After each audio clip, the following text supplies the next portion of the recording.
thing. We keep talking about the left needs and the left doesn't have and the left and the left. One thing that when I think about when the left was strong in the United States last time, right, during the Depression and going into the war, like I think of pop culture, popular culture, and when we actually had like representation by working class people were some of the most famous musicians. I think about Woody Guthrie and Pete Seeger and the Weavers and and of course the 60s, their kids coming out, fucking Joan Baez, Bob Dylan. Joan Baez is still tying herself to trees with her guitar. Yeah. You know what I mean? Like never stopped. But I love Woody Guthrie. You know what I mean? Like the people don't understand that This Land Is Your Land is a fucking communist anthem. Like Yes. he literally has, there's a often never sung, deleted, canceled, I'll say, verse, which is, as I went walking, there was a sign there. And on that sign, it said private property. And on the other side, it didn't say nothing. This land was made for you and me, right? Didn't even have to fucking rhyme it, And like, that was a huge part of, there's also the Works Project Administration had, like, they paid playwrights, they paid poets, they paid historians to go all these historically designated places with plaques were paid by, you know what I mean? It was like putting artists to work, painters, musicians, but also just there was this fucking like popular spirit, working class spirit, in that was like there was solidarity around that. Fucking Woody Guthrie wrote songs about let's go fucking fuck up Hitler. You know what I mean? And I'm trying to think like what's even the closest thing we have, right? We celebrate people today for being rich. The Kardashians are just famous for being rich, for being famous. And the closest I can come up to of all people is Cardi fucking B. Like a woman who was a stripper, sex worker, became a fucking, number one rapper. And who did she stump for? Bernie fucking Sanders is who. So I think like we need popular culture. And the last thing I'll say about it is there's always this thing like, well, the left owns popular culture. No. Liberals own. Yeah. Like, when we see, oh, well, now the Oscars has representation, all these multimillionaires and billionaires. Do right? they?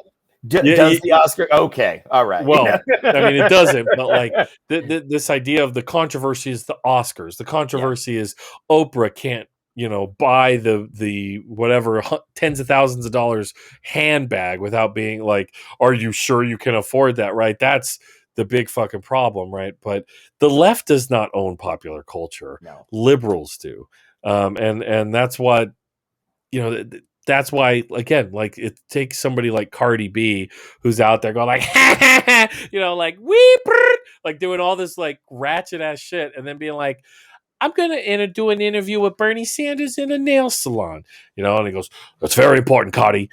Working people here in the nail salon." Like it's that kind of shit. Like we that's like the only thing I can think of. I can't think of anyone else. Well, we don't have anyone else right now. And see, I would argue with you with the time frame and what the left was strongest in America. It was early 1900s to the time Eugene Debs went to prison. So we had a period of about 20 years where it was very strong, and then the first era of progressivism. Yes, and then you also had socialists in local offices. The mayor of Milwaukee, Wisconsin, was a socialist for 12 years. We had political representation. Maybe it wasn't, like I said, it wasn't the Senate, it wasn't the House of Representatives, but it was local. But that's still that's better representation than what you're going to get in Washington any day of the week, right? Now, I think when we did have a solidarity going into the war, Joe, but I think that had more to do with the fact that you had an entire country coming out of a depression, and everybody felt it, for the most part. We still had those rich fuckers, but, but everybody was dealing with the after effects of it, right? And then when you get into 41, what was another big kind of cross-cultural uniting moment, and that was the attack on Pearl Harbor, right? Mm-hmm. So you have that solidarity, and we'll go from like 28 to 45, right? But what happened? Not even the war wasn't even over yet. You know what Truman and the federal government were starting to do? They were starting to break unions. Yep. Yeah. You know, they were going against unions. They were trying to break unions that were advocating for one, safer working conditions, because let's face it, working in a munitions plant is about the least safe thing you can fucking do ever.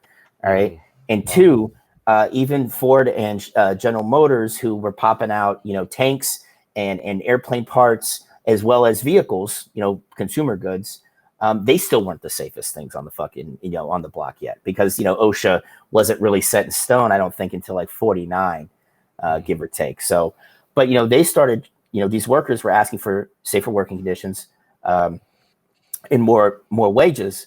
And the federal government's like, fine. One of the primary means in which they used to break these strikes was to pull contracts from the companies. So what happens when this company loses these contracts? Well, you're fired. You're all fucking fired, right? Or we're going to cut down to X amount of shifts a day, So like that kind of working class solidarity, it wasn't here long, after the Depression, when we had a big unifying factor going, through the Second World War, where we had a big unifying factor, like we don't even have the fucking thing racked up yet. They're already, the writing's on the wall, of course, like we can see how this is going. But because they can see that, the Allies were going to be victorious in this conflict, well, we need to get back to business as usual back home. So let's crack down on some unions.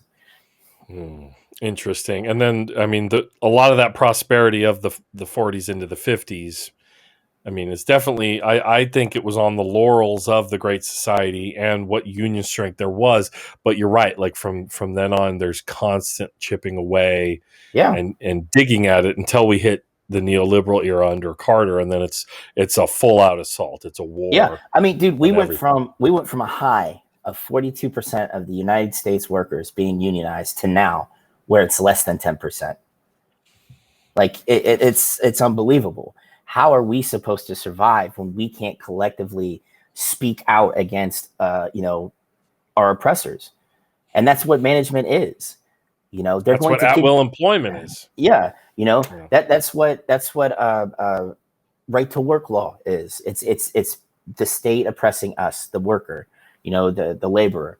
The thing is we're seeing this great group now coming up, younger and younger people that know how to value their labor, and they're fighting for it. And I love that. That's like I said, Bessemer wasn't a full stop. That was just a fucking speed bump, man. Because Bessemer may not have got through, but we have fucking hotbeds all over the country right now, from the East Coast to the South to Big Sky country to the West Coast. Like we have it all over the place right now. And it's just making sure, like, yeah, you might not be able to go stay in a picket line, but you know what you could do? Donate $20, because that's going to go into the war chest, or better yet, their food chest, so they can continue to feed their strikers while they're picketing, right? Like just do something little, it doesn't take much. Yeah. The coal miners right now getting fucking people driving cars into them and shit. Yeah. Out there. Jesus Christ. That's Alabama too, right? Yes. Dude, I mean, the thing is, what people don't realize is the South wasn't deeply anti-union until the 70s. And a big part of that was a lot of the unions were African-American. They were Black. Yeah. So that really, and when you saw that implementation of the Southern strategy, which many conservatives will tell you is not real, and I would argue, yes, it is. And I have a whole episode dedicated to it. Oh, I got to go listen to that. All right. But, they completely kind of switched and went against unions, because they were largely, some of them were largely Black, but other ones allowed Black membership, right? And you couldn't have that, right? So you saw a big turning against unions in probably the mid to late 70s, and going into the early 80s, like you said, when we saw the assault on unions under Reagan. But the South was a labor hotbed from probably late 30s into the mid 70s, but, and that's the thing. Those unions also ended up becoming some of the biggest allies against Jim Crow, against segregation, against Vietnam. Yeah. So I mean not all of them. No, definitely not. Definitely not. Yeah. But I mean, there were a lot of unions that did speak out against, that bullshit war. Yeah, and talking to just to bring a full circle here at the end. I'm not going to keep you all night, but we talked about like at the beginning the material realities and impetus for backlash or revolution or rebellion. Whether it's the famines before the French Revolution or the poor harvest before the French Revolution, the drought here in California before the Chumash did their uprising against the missions, or the pandemic for 2020 and everything we saw there. Like, I've been going back and watching a lot of like footage from 68 and like Baldwin, and Yeah. like there's a lot of crazy just footage of just rooms of people just all going back and forth, and in Berkeley and the colleges, and people have this idea of the hippies as the left, but like there were just these really like straight laced white kids who were like serious about the radical shit, and that just like couldn't very much at odds with like the black movements that were going on at that Yeah. time too. And like, but what was on everybody's fucking mind? It was Vietnam. Like, Yeah. Vietnam was such an engine for all that shit. And it's just weird. Like, I don't know if it's the lack of the draft, or I don't if it's capitalist realism, and we've all just accepted this fucking hellscape. And it's like, yeah, we all hate Amazon, but it's like, but they get shit right to your house. You don't have to get off your ass to go anywhere. You know what I mean? But it's like there's just not this sense of. I mean, I think Bernie like shot up a flare for a lot of us, where we were like hopeless. You know what I mean? And Yeah. then it's like, wake up, motherfuckers! Like we like. I know you're all out there. Like, let's get it together. And it is nice to see that this push for organizing that you're talking about, and whether it's membership in DSA or unions or all these workplaces that are trying to unionize, and even old fucking Sleepy Joe will give a wink and a nod and be like, unions are good. Where And then am I? then he falls asleep. Yeah. It's bedtime now, but do I get a cookie now or Yeah. whatever? You know what I mean? But like, those are all indications that at least, I mean, I think, I don't know, what is it? Adolph Reed said, like, maybe like we don't have a fully formed left now, but if one day we do, then it will be like that was the left, or that was this fetal beginning Yeah. of it. You know what I mean? And who knows? But let's definitely not do the yuppie shit that the hippies did or whatever. I mean, that's the thing, guys. Like, the sad part about the hippie movement, right, is that I wouldn't even say that they were lefty, right? I think a lot of it had to do with kind of. I mean, you could even say it was kind of like liberalism during the French Revolution, right? They saw some inequalities and wanted to fix it, and then you had people like Marat and Robespierre, who took it like way past that point and just started chopping motherfuckers' heads off. So thankfully, we didn't get that far, right? Yeah. But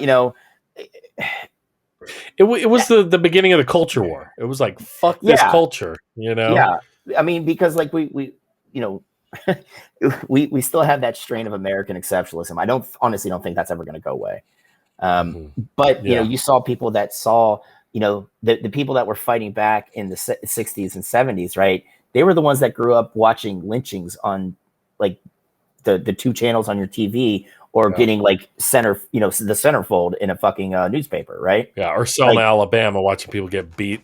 Yeah, dog sicked on them. Yeah. They grew up watching that and saw that, knew that's inequality. This needs to stop, right? Mm-hmm. I don't think they were going to push completely left. There were some of those groups in there. Trust me, I know that.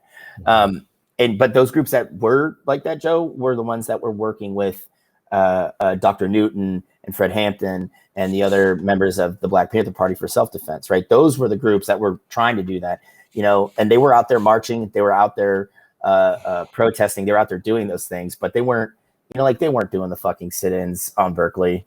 No. Berkeley, is it super liberal? Absolutely. But you know what Berkeley wasn't kind to? The Black Panthers. They were not as kind to the Black Panthers as a lot of people historically think they were. Well, and when enough Black Panthers and Hampton and them are fucking assassinated, right? Like either like bombed, killed in their sleep, you know, we have a very rosy, you know, Forrest Gump and a lot of these other things give us a very rosy like view of the 60s. There were fucking bombings, Yeah, assassinations. Like, you know, I mean, 68 cops were just like shooting at, oh, someone in a window, shoot him. You know what I yep, mean? Like it was fucking rough, man. Like, I yeah. mean, the Watts riots, I mean, you know, make 2020 look like a warm up, you know, or Yeah, just like, yeah. I mean, and that's the thing. I think we're seeing that kind of reflexive bounce back to that with our policing now. I mean, fuck. There was a video I saw on Twitter just last night where a woman couldn't pull over, even though she was signaled to, because the all that shoulder too. was too small, and he fucking hit her with a pit move and flipped her Yeah. fucking car, and she was Yeah. pregnant. Like, dude, I didn't know that part. Jesus yeah, Christ. you cannot reform that. There's No. no reforming that. They see us as the enemy, you Yeah. know, and you know what? Cool, man. Just keep in mind, I'm a 40-year-old white dude. I've never had a positive interaction with a cop ever, never, right? Mhm. Especially now with my politics, I know it would get bad, so I avoid them at all costs, Yeah. right? Yeah. When I'm Now, well, we protesting, have that luxury, you and I. yeah, yeah, you know, Yeah. but like especially during our protests, man, dude, I was like Gimli. I was throwing my fucking self in front of things. Like I was like a goddamn marble just bouncing off shit to make Yeah. sure. You Because have like to I toss said, me. Yeah. yeah, Yeah. you Yeah. know, but they don't. I saw a cop in Charlotte like literally pull down and throw aim at like a black girl. She couldn't have been more than 19 or 20 years old. And I just Jesus stepped Christ. right in front of him. And he was like, yeah, get out, put his weapon down. It was like, get out of the way. And I'm like, nah, dude, I'm good. You know, like this is the It's type of that shit. clear. It's that Yeah. fucking clear. You know, and like I Yeah. said, this is that reflexive bounce back to policing in the late 60s and early 70s. And we're not going to fix it. You know, it's not going to happen because no municipality is cutting police funding now. You know, no police is getting gutted. Like Minneapolis talked a good game, but where's the follow through? Right?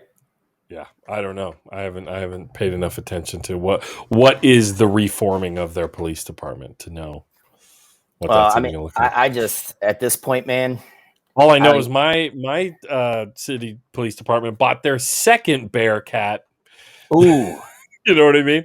Now we got two of them. well, dude, it's just like Kannapolis is a town right outside of Charlotte. That literally the only reason it's known now is because that's where the Earnhardts lived forever, right? You know, of NASCAR fame. Yeah. Yeah. But Yeah. Yeah. it was like the textile mill capital of North Carolina until the industry collapsed, right? But Wow.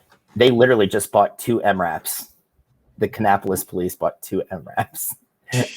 I'm like, for fucking what? How many? What's the population there? Oh, dude, I couldn't tell you, but it's not much. It's not much. We're a city of 100,000 plus. We have Oh, street gangs, you know. So like they you know they make all their excuses. Well, we got it this and that, you know. I mean, but like Jesus Christ, you know. dude, I just like I don't understand like some of these smaller municipalities here, like especially North Carolina. Like I've seen a town with 8,000 people has a SWAT team. Yeah, yeah. Hey, well, who else is going to knock down the doors of people like, in Yeah, the middle of the night? You know, and yeah, shoot out. yeah, and deliver Um, like, and that's the thing. If you ever hear motherfuckers sit there and talk about what about the gangs, what about armed crime? mhm. Well, you let them know that across the country, and the study's only it came out in 2018, 98% of all SWAT callouts were literally just to serve warrants. Yeah, no knock warrants. Yeah, exactly. You know, Yep. it was Oh, just to serve fucking warrants. They're not there to absolutely. fucking go after, you know, like the killdozer that popped off in fucking Oregon a couple years ago. You know, like Yeah, they're yeah, not yeah. there to stop that shit. You Oh know, my they're god. literally there, like you said, to fucking bust into people's houses. Yeah. And dude, Joe, in gear better than I had in a fucking war zone. Okay, like Jesus just to Christ. Yeah. just to throw a piece of paper saying, "Hey, you've been served." You know, like Oh my what the god. fuck? It's yeah, and that's the thing.